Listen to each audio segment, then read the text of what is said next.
So that is addicting. Yes. Anything with good color and good Oh my gosh, I can see the flowers now. Whoa. You came on a good day. You got really lucky. Yesterday and today were good days. Whoa. My goodness.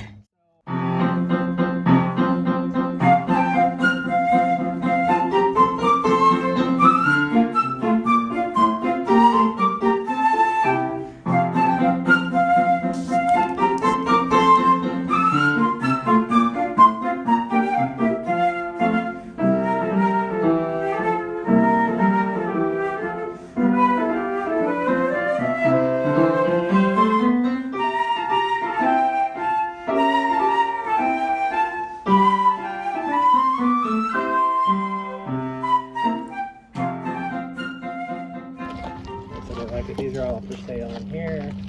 These are the plants I do pick up only. I don't really ship these sizes, but the ones in the back I do ship. I Just see. depends.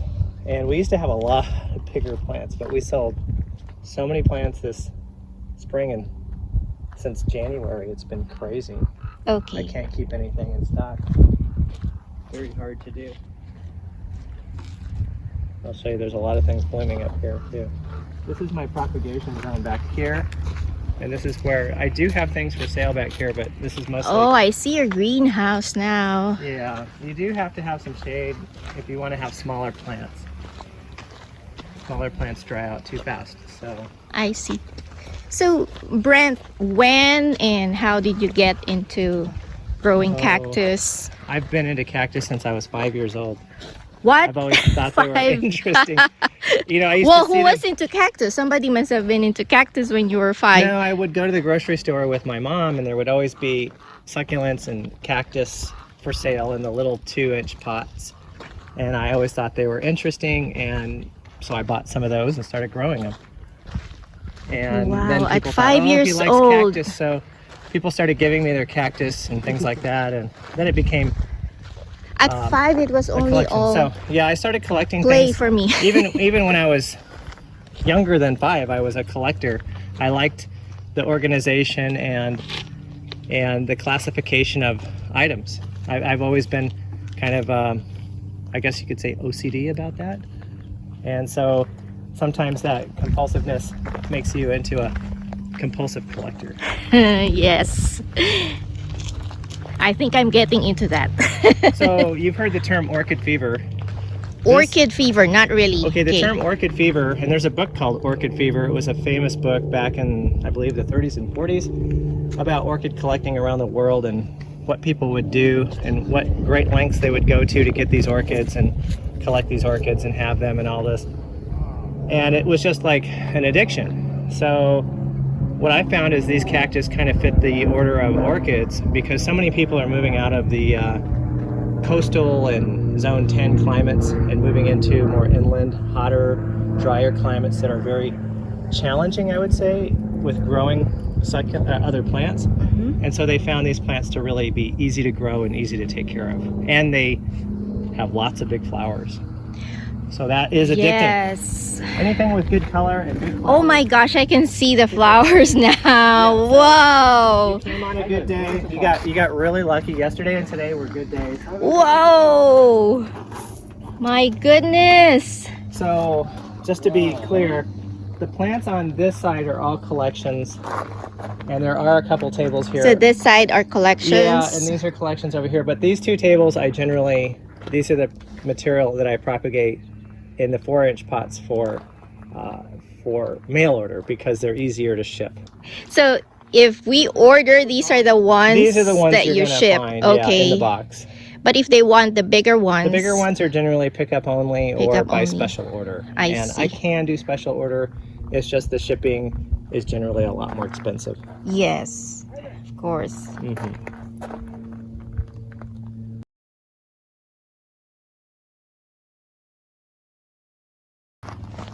This is a really nice one called Serape, and it's a large Echinopsis. It gets about 18 to 20 inches tall, and I found it to be really good for hybridizing.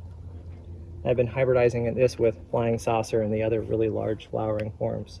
Yeah, this one's called, and I know the name is pretty outrageous. I didn't name it, but it's called Sex on the Beach.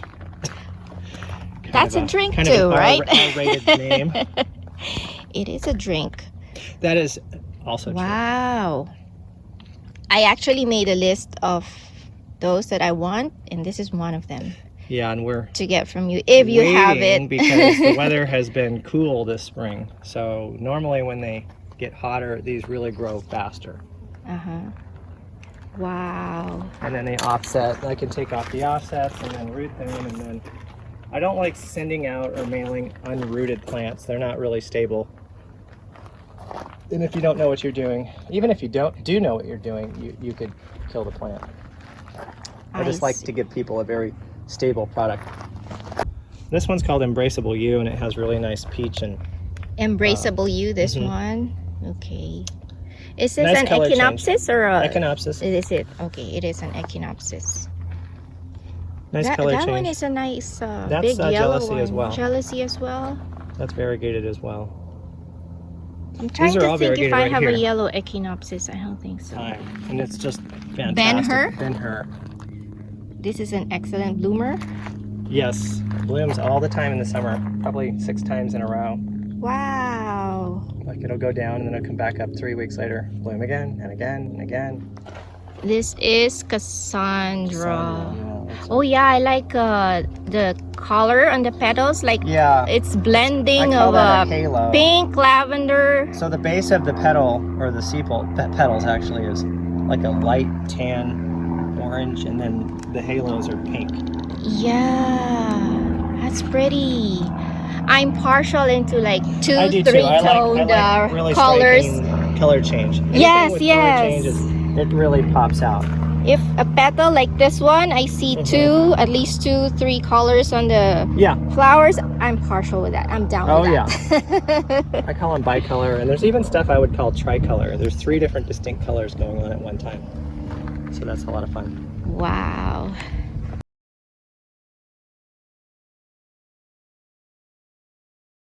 So when it comes to hybridizing, what are you looking for? Like, what factors do you consider? What characteristics are you aiming for? Typically you want nice color, good form, and you're also wanting a plant that blooms all the time. Some of these cactus bloom 2 or 3 times, and others bloom 7 or more times per year. Flying saucer is a good parent plant to put on anything because it blooms so much and has, even on its worst day, it has 8-inch diameter flowers. On its worst day, huh? on a good day, 10 inches. Wow. That is in my list too, if you have it. Yes, I do. And it's a fantastic plant. And that was hybridized by Hans Britches. Hans Britches is the owner of Western Cactus, located here in Southern California. And I went over to one of his growing grounds on the lilac, what we call the lilac property. Not very many people get to go over there. And I just happened to go on a day when all the Trichocereus and Echinopsis were blooming. And it was one of those discovery moments where I felt like, how did I not know these existed? And so he said, well, I said, don't you sell around here and to the stores and whatnot? And he said, no, I ship all of my plants to Europe, which is his primary source of income. Yeah, he packages them up and ships them in containers over to various countries in Europe because he's originally from Switzerland, and so most of his business contacts are over there. What is his name again? Hans Britches. Britches, okay. Yeah, and he hybridized Flying Saucer and many others that we know of today. Doesn't take any credit for it either. So when I saw that, I was just hooked. I mean, it was like, oh my God, I gotta have these. So I bought. Is that when you started 3 or 4 of everything he had, focusing on them? Yep. On Echinopsis and Trichocereus? Yeah, and then I found out that a lot of the European hybridizers were a good 10 or 15 years ahead of anybody here in the United States. There's some good hybridizers in the United States, Schick and Dimmitt and a few other people, but over in Europe, they really have some amazing things.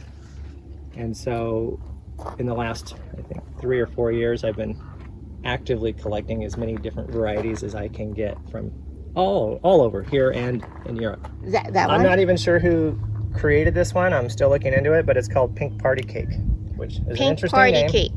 Blooms all the time. This is like its 4th time blooming this spring already. Wow. So that's what I look for in a plant. It doesn't have to have the biggest flower or the best color, but if it blooms all the time, that's what you're going for. That's something that people really want. It could have the best flower in the world and only bloom once, and it's like 2 days worth, and then it's over. So, or just like a few hours in the morning. Correct. Say bloom Sometimes, at night. yeah, if it's hot, it's gone by 10 o'clock. Right. But the smaller flowers tend to last longer, and a lot of the Hisacha hybrids, which are a species of Trichocereus, those actually do well in the hot weather. Because I'm like, there is no way they were getting these flower forms and colors using Cactus. So they were actually using peanut cactus to cross with like there's about 14 different genera of cactus that all breed together with these things. Like Trichocereus, you said. Echinopsis, you can also cross this. So these, because I have really a lot of peanut cactus. Yeah. So but they cross. I was just thinking, you know, small flower and big flower, they don't cross, but oh no, they do. Oh, they do. That's where people are getting these really wild hybrids. And believe it or not, and I know a lot of people will be very angry that I said this, according to botanists, there's no such thing as a Trichocereus. What? So what They're are supposed they? to be all under the classification Echinopsis. But we tend to refer to the taller columnar or torch cactus as the Trichocereus, which I still believe, and I like calling them Trichocereus, and we call the smaller, more round, clumping varieties Echinopsis. I know, it's so easier to remember them that way. I like that term, and then there's in-between stuff.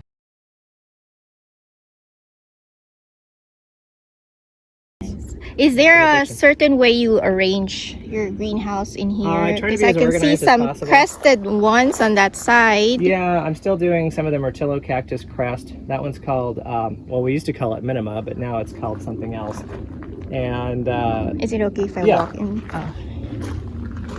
So the reason they're under, I have 40% shade, and that seems to be the optimal amount of shade to keep the 40% in up here. Keeps the burn off of your plants. And when you This is Southern California, though. Southern California. Because for me, this is not enough. Probably not. But moving plants from in the shade to the sun, there's less damage. So if you have more shade, you might incur some damage. But if you take something out of 80% shade and put it in the sun, you better do it in the middle of the winter time, or it'll burn. Are you selling all these crests as well? Yeah, those are for sale. They're rooting in as we speak, and they're probably not totally established. But as you can see on the outside, I have the large crest, and those are the bigger blue. I call them premium blue. They get bigger. They get about 6 feet tall. Wow. The Minima only gets about 2 to 3 feet. So how big is your property well, I'll take in you here? on the back here. I have 2 acres of property, but not all of it's usable. 2 acres. And there's more plants back here. So this is all stock. This is what I propagate from, and you can see. And I really don't care how they look. If they're my stock plants, I push them hard. So you'll see a lot of splits and a lot of different things. And I'm always trying to get the maximum amount of growth as I can. And a lot of times, believe it or not, even if they split, they make more plants. So these are not for looks. This is for propagation. Right. So there's a whole lot more plants back here. And they're out in full sun. Oh, full sun. I did not notice that when we walked in. You have more back here. And I can't even make them fast enough right now. I really can't. What do you call it when you have like a lot of bloom? Mega bloom. Mega bloom. I don't know if I coined that. Maybe I should. But I call it the mega bloom. Mega bloom. That's when all your... Everything goes off at one time, and we call it a mega bloom. Right. That's enough. So these are seedlings right here that I grew from seed. These are now 6 years from seed. 6 years from seed. And some of them have not flowered yet, and I'm yet to divide them. So once they flower and I've graded it and classified it, photographed it, then I'll take the plant, tear it apart, and then offer some for sale. And then if it's a good one, I'll keep some back as stock. Do you sell seeds as well? No, not yet. No? Okay. Kind of having a hard time with that one. Because then, yeah, I know. I just feel like if I sell seed, It's so the first hard. person I sell seed to will end up with the best plant ever grown. And you'll It'll be like sorry. the national champion. Like you'll be sorry. Why did I sell those seeds? And I won't get a piece back. I don't know. You got to control something somewhere, but you really can't control it all. Right. And you shouldn't try. I mean, there's people who have businesses and they come to me, and I don't mind that at all. In fact, I want more people to grow these and sell these plants because... Do you sell wholesale as well? Not typically. I always try to make deals with people and make things work for them. Mm-hmm. So these are